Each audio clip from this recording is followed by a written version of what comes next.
I was like, I'm not gonna take that class if I have to pay extra out of my pocket. Like, it's not gonna work. I can't afford that.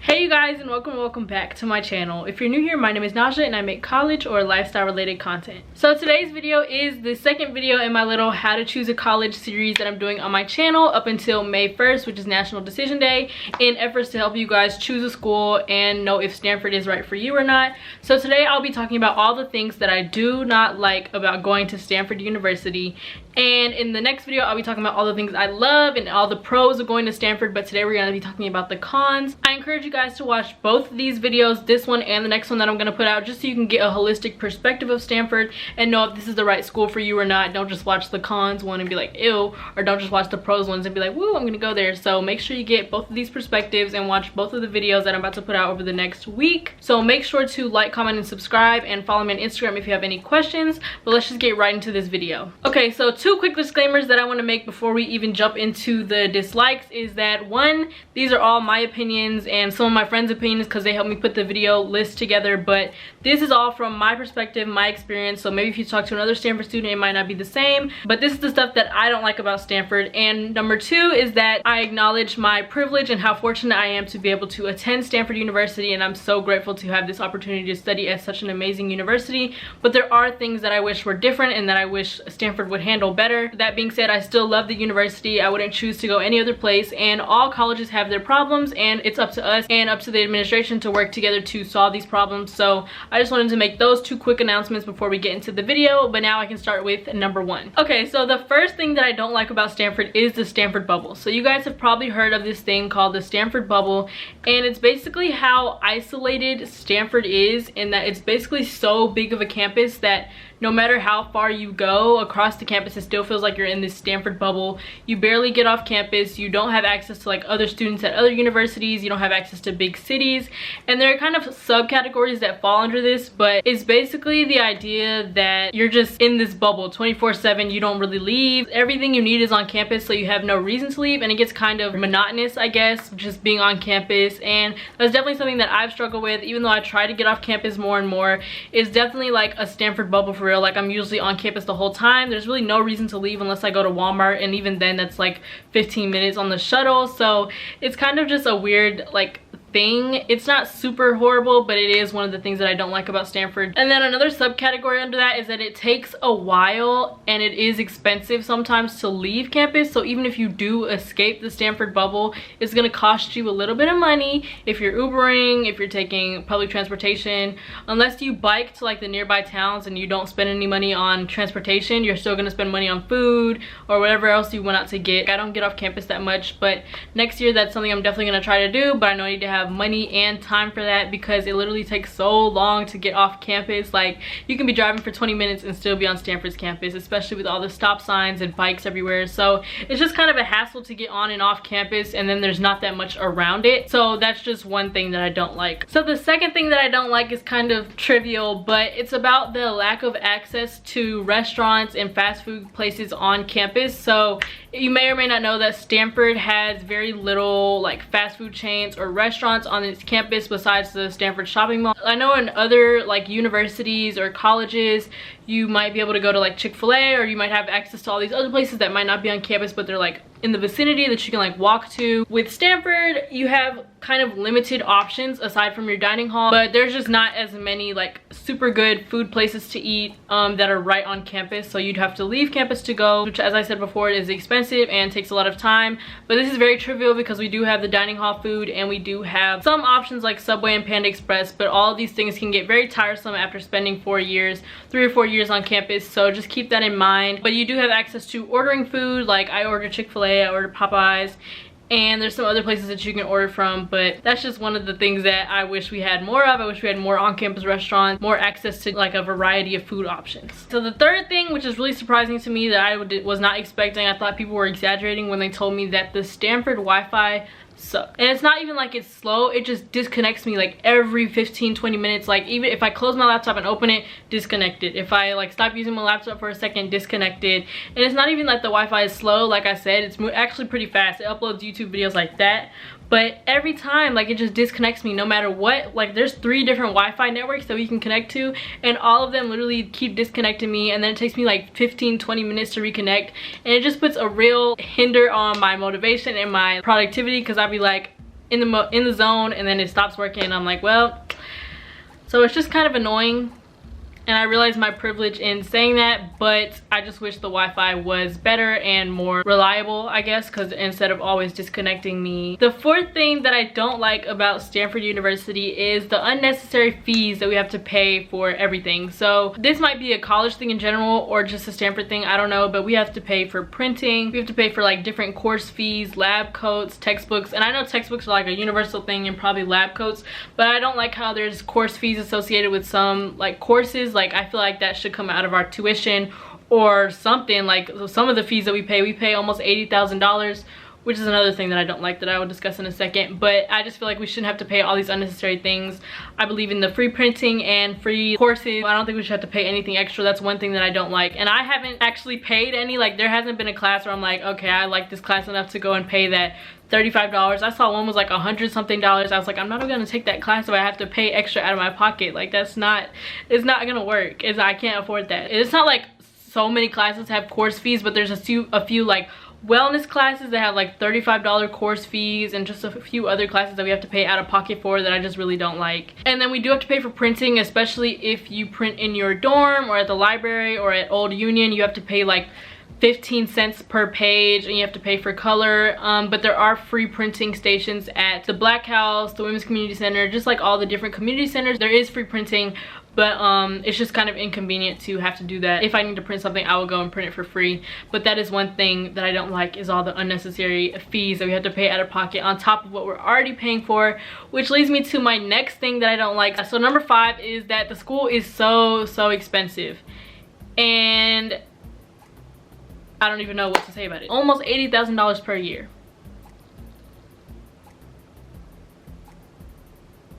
And I'm lucky enough to receive financial aid, but I know a lot of people who do not get financial aid or only get partial financial aid and have to pay so much money. And I get that that was their decision, but it's just ridiculous how much college is. But that is a rant for another video. This is not about the college education system in America. This is just, let me just stay on track. But that is one thing that I don't like. I just had to throw that in there. And number 6 is that I don't like that we have to apply to so many different things after we've already gotten into the school. And then you have to apply to clubs, you have to apply to classes, you have to apply to live in somewhere. Like, it's just like so many applications, and I'm like, oh my gosh, I thought I was done. I don't know if that's a college thing in general, but with Stanford, there are certain classes that you have to apply to, there are certain dorms that you have to apply to live in, there are club applications, there's just applications for everything, y'all. And that's one thing that I wish wasn't the case. I wish you could just take the class. I get it's for like the demand and to see who actually wants to be in the class or in the dorm, but I just wish there were like less barriers to entry, I guess, to certain things. 7th thing that I don't like has to deal with the quarter system, and I can make a video on the pros and cons of the quarter system later. But I do want to say that I don't like how we start and end later than everybody else. So we start a month later and we end a month later, and it's just kind of lonely when all your friends leave in August and you're waiting until the end of September to go to school, or when they're all out in May and you have a whole nother month of school. It's just a weird like moment that you're waiting. And so that's one thing I don't like about the quarter system. But another thing is that we have to choose so many classes, and it kind of gets hard to figure out what kind of classes you want to take, especially if you have to do it 3 times. So in case you guys don't know, the quarter system works. We have fall, winter, and spring in school, and summer off. So fall, you have the set amount of courses for 10 weeks. Winter, you have a set amount of courses for 10 weeks. And spring, you have a set amount of courses for 10 weeks. And I think it just gets really hard to be able to choose that many different classes to take in 1 year. So those are 2 things that I don't like about the quarter system, but I can go in depth about that in a future video. So the 8th thing that I wanted to talk about was the flake culture and duck syndrome. So these 2 things are things that I haven't personally noticed, and I personally don't have an issue with. I honestly like flake culture, but I know that a lot of people do not like flake culture and they do not like the duck syndrome. So let me explain both of these things really quick. So the flake culture is like when people make plans and they just flake on you. So it's a big thing at Stanford apparently for people to just make a lot of plans and then like don't show up to them. Like, people know they're making fake plans, but they do it anyway. That's one thing I don't understand, and I honestly am not like the type of person who really makes plans with everybody, so it's not something I come in contact with. But I know a lot of people said that flake culture is a big thing that I don't like about Stanford. People will like make plans to meet up, like go to lunch, and then it'll never happen because something happens, they get busy, or they just knew they weren't going to do it anyway. That's not something I've had a problem with, and I meet up with the people that I want to meet up with. If I have my friends, we go out, so it's really not something to worry about. If you are really friends with that person and you really want to meet up with them, you'll do it eventually. You'll make time for whoever you want to make time for, so it's obviously not a problem with me. But I know a lot of people don't like the flake culture. So duck syndrome is the next thing that I mentioned, and this is basically people are working so hard underneath the surface, but on the surface they look all happy, calm, stress-free. So it's basically like, you know, a duck is working really hard underwater, but on top they just look like they're floating.